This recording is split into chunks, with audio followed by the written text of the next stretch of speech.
Sapa Hati bersama Gus Agus.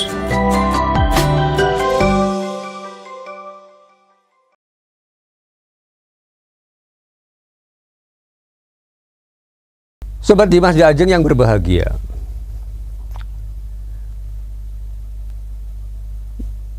biasanya tradisi suroan ini atau satu suro ini, ya kalau kita lihat di daerah kita sekarang ini kan ada, kalau di Solo itu ya, di Surakarta itu kan ada namanya kirab pusaka kraton itu ya Mas. Nah, ada kirab pusaka kraton. Ya, artinya kan sebetulnya itu adalah menghormati kebudayaan leluhur kita, kan begitu. Artinya menunjukkan bahwa inilah pusaka-pusaka yang dulu digunakan oleh para leluhur kita, artinya menguri-nguri kebudayaan gitu ya Mas. Ya, tujuannya kan itu, artinya supaya orang tuh ya jangan lupa atas apa yang sudah dulu para leluhur-leluhur kita itu memperjuangkan, baik dalam memperjuangkan agama maupun memperjuangkan bangsa kita dari penjajahan-penjajahan, kan begitu. Ya, setidaknya adalah mengingat untuk introspeksi diri sebetulnya. Nah, untuk introspeksi diri bahwa ya leluhur kita itu ya sungguh sangat luar biasa di dalam membela tanah airnya, gitu kan, di dalam melakukan sesuatu hal buat rakyatnya, kan begitu. Nah, makanya ada ya berbagai macam tradisi yang dapat mengingat kebudayaan kita atau kebudayaan leluhur kita. Termasuk juga ada babat Cirebon ya. Ya, ini ya namanya babat itu ya menceritakan sejarah ya Cirebon itu yang biasanya dibacakan ya, di Keraton Kanoman ya di Cirebon sana. Ya, ini juga mengulas daripada sejarah masa lalu, kan begitu, supaya generasi penerus itu ya jangan lupa ya. Jangan lupa tentang sejarah-sejarahnya kita, sehingga menjadi motivasi ya, motivasi kehidupan kita untuk selanjutnya ya. Ada juga ritual samas di Bantul, ada apa juga nih, ada leduk suro di Magetan, dan lain-lain ya. Ada juga kalau di Jogja apa Mas itu, Ubengi Benteng itu Mas. Ada seperti itu di malam satu suro itu ya. Jadi karena dalam kalender Jawa itu begini, kalender Jawa itu kan pergantian tahun barunya itu atau pergantian bulannya itu kan setelah maghrib. Jadi karena perhitungannya adalah perhitungan peredaran bulan itu, begitu matahari tenggelam ini sudah masuknya hari berikutnya, itu ya Mas. Nah, ini kalau dalam kalender Hijriah maupun kalender Jawa itu seperti itu, karena menggunakan peredaran bulan. Cara perhitungannya beda dengan kalender Masehi. Kalau kalender Masehi itu kan karena menggunakannya peredaran matahari gitu kan, bumi mengelilingi matahari maksudnya kan. Itu pergantian tahunnya kan itu setiap jam 12.00 gitu ya Mas. Setelah 12.00 malam ya, itu kan baru 24.00 ya kita ngomongnya. 24.00 setelahnya itu udah masuk tahun berikutnya. Jadi ini perbedaannya situ. Maka kalau di Jawa ini ya, kalau menggunakan kalender Hijriah maupun kalender Jawa ini, pergantian tahunnya ya begitu matahari tenggelam itu sudah masuk ke hari berikutnya. Makanya malam satu suro ini biasanya itu digunakan oleh orang-orang yang melakukan pendekatan diri kepada Tuhan gitu kan. Itu biasanya melakukan tirakatan. Ada yang kalau yang di Keraton Jogja itu ada ngubengi benteng gitu kan Mas. Ya, sambil tirakat, sambil puasa mingkem gitu ya. Puasa mingkem itu artinya puasa bisu ya. Ceritanya begitu ya. Moga-moga ini tidak salah ya. Ya, kalau keliru ya saya mohon maaf.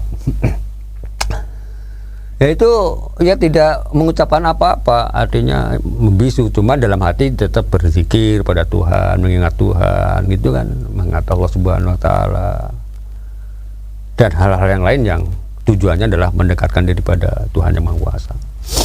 Maka biasanya ya pada malam satu suro ini biasanya orang itu ya kalau yang menggunakan seperti ini itu biasanya ya mandi besar gitu kan, artinya ya mandi besar ya, membersihkan diri gitu kan Mas. Karena orang kalau mau mensucikan diri kan biasanya kan yo mendekatkan kepada Tuhan kan paling enggak diri kita tuh resik dulu ya.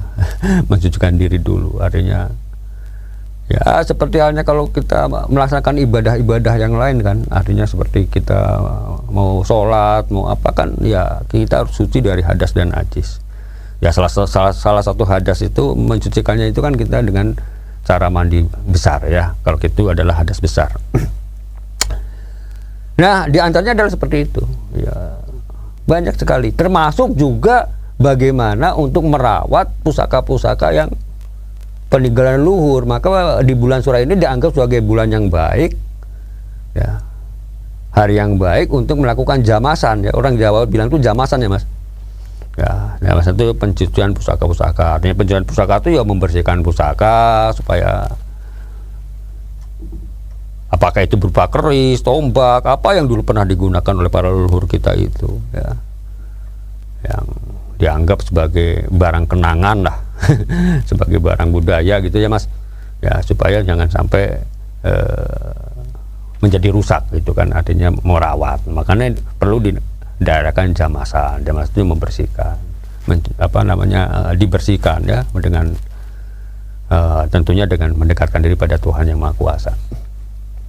Nah ini yang biasa dilakukan oleh masyarakat kita, dan ini tentu baik-baik saja, karena yang namanya kita, kalau kita ngomong soal masalah ini dikaitkan dengan agama ya tentu karena ini juga dasarnya agama gitu kan, karena kan semuanya itu adalah sebetulnya bagaimana kita bisa sebagai melaksanakan daripada apa yang sebetulnya diperintahkan oleh Tuhan yang Maha Kuasa ya. Kalau kita ngomong membersihkan diri kan ya otomatis kan ya, memang Tuhan tuh ya dalam agama kita itu kan senang orang-orang yang senang melakukan membersihkan diri kan begitu, baik secara lahiriah maupun secara batiniah.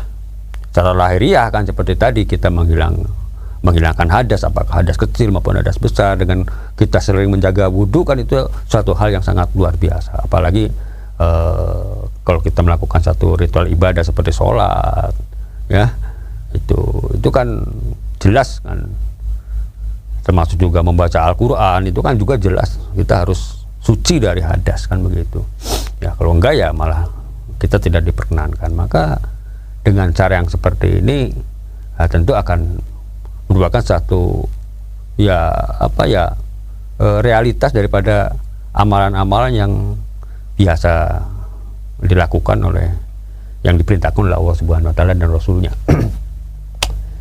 Jadi yang ingin kami ulangi lagi, yang ingin kami ingatkan kembali, jangan sampai terjadi saling memojokkan, saling menghina, saling mencaci, karena itu semua tujuannya adalah untuk mendekatkan diri pada Allah Subhanahu Wa Taala.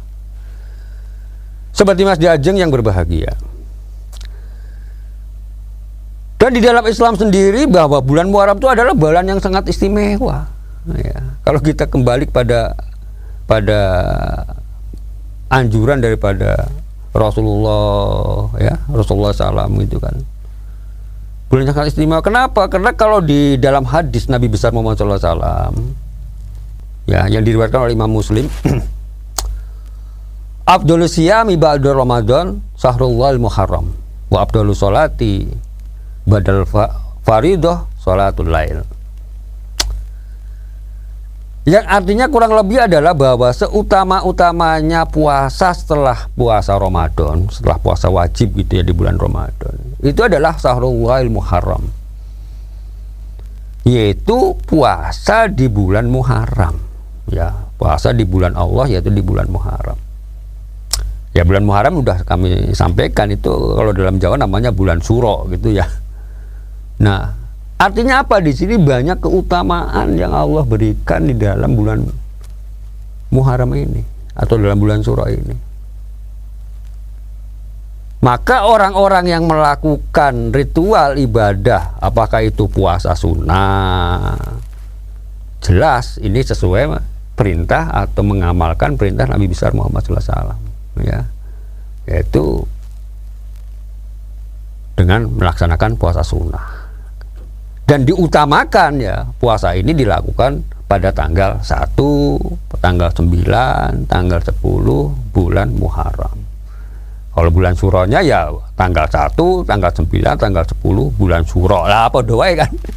Karena biasanya bulan Suro dan Muharram itu kan sama tanggalnya gitu ya. Jadi utama. Bahkan kalau kita melihat dari pendapatnya Imam Syafi'i ya dari mazhabnya Imam Syafi'i ya. Dalam kitabnya Al-Um itu beliau menyampaikan ya bahwa yang utama di bulan Muharram ini ya berpuasa 3 hari sekaligus ya, di tanggal 9, tanggal 10, tanggal 11 itu lebih utama lagi.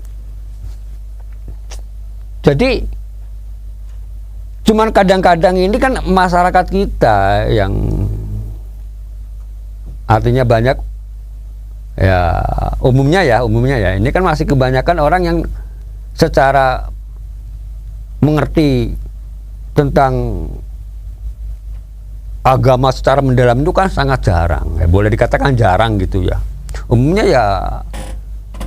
ya kedar ya agama Islam ya Islam gitu aja ya, hukum ya ngertinya ya fardu soal sholat, puasa, zakat gitu kan ya, rata-rata kan seperti itu. Tapi kalau mengenai yang detail-detailnya kan ya jarang orang yang memahami itu ya, kecuali memang orang-orang yang pernah belajar lebih khusus ya, apakah itu di pesantren atau di sekolah-sekolah yang memang mempelajari pendidikan agama secara khusus. Itu kan umumnya rata-rata masyarakat kita kan enggak ya, umumnya kan hanya sekedar ngikuti saja kan begitu. Maka kalau ada orang-orang kita yang ya di bulan Muharram ini atau di bulan Syuro ini melakukan tirakatan, melakukan puasa atau apa yang sebetulnya dia nggak ngerti dasarnya apa tuh, nggak ngerti, tapi hanya ngikutin saja, ya boleh-boleh saja. Wong itu amalan baik, wong mereka juga tujuannya adalah untuk mendekatkan diri pada Allah Subhanahu Wa Taala. Asal tujuannya kan seperti itu, ya, bukan tujuannya adalah menjadikan syirik pada Tuhan Yang Maha Kuasa. Nah, tujuan syirik dalam agama kita yang dilarang gitu ya, karena dosanya sangat besar. Nah, tapi kan tidak ada yang seperti itu ya. Kalau kita perhatikan di kampung-kampung ya, di masyarakat kita sekitarnya, orang tirakatanya semuanya inginnya apa? Ya satu, diisi dengan pengajian, dengan tausiah, mau idotil hasanah gitu kan. Ya, benar ya Mas?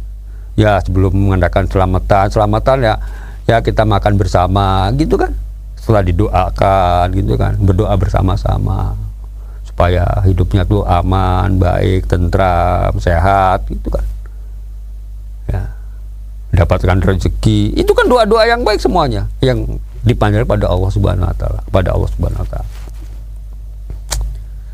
Dengan amalan-amalan seperti ini, walaupun nggak ngerti dasarnya, sebetulnya mereka tuh sudah melaksanakan apa yang diperintahkan di dalam agama, kan begitu? Ya, melakukan puasa jelas itu ada dasarnya, ada hadisnya, gitu kan? Afdhalus syiyami ba'da Ramadan sahrullahil muharram. Ya, seutama-utamanya puasa setelah puasa Ramadan, puasa wajib Ramadan adalah puasa sunnah di bulan Muharram. Yang mana ini ganjarannya kalau kita ngomong lebih detail lagi memang sangat luar biasa. Sobat Dimas Diajeng yang berbahagia, demikian, semoga ada manfaatnya. Billahi taufiq wal hidayah. Wassalamualaikum warahmatullahi wabarakatuh. Sapa Hati bersama Gus Agus. Untuk saran dan masukan, silahkan WhatsApp ke Gus Agus 0896 8811 6615. Dipersembahkan oleh Ziman, enzim antioksidan aktif, menjaga kesehatan dan memperpanjang usia Anda.